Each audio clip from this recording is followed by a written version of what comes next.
গরুর মাংস খাওয়া কি সত্যিই ক্ষতিকর নাকি সঠিক পরিমাণে খেলে উপকারী? অনেকেই মনে করেন গরুর মাংস মানেই ক্ষতি, কিন্তু আসল সত্যটা একটু আলাদা। পুষ্টিগুণে ভরপুর গরুর মাংসে থাকে উচ্চমানের প্রোটিন, আয়রন, ভিটামিন বি12, জিঙ্ক ও অন্যান্য খনিজ, যা শরীরের শক্তি ও রোগ প্রতিরোধ ক্ষমতা বাড়াতে সাহায্য করে। কিন্তু মূল বিষয় হলো পরিমাণ। পুষ্টিবিদদের মতে সপ্তাহে 2 দিন গরুর মাংস খাওয়া সাধারণত নিরাপদ হতে পারে। এক বেলায় 2-3 টুকরার বেশি না খাওয়াই ভালো। কারা সাবধান থাকবেন?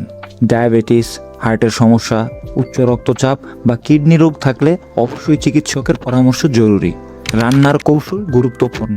চর্বি ছেটে, কম তেলে রান্না, সেদ্ধ করে পানি ফেলে দেওয়া, এসব করলে ঝুঁকি অনেক কমে যেতে পারে। অতিরিক্ত খেলে কি হতে পারে?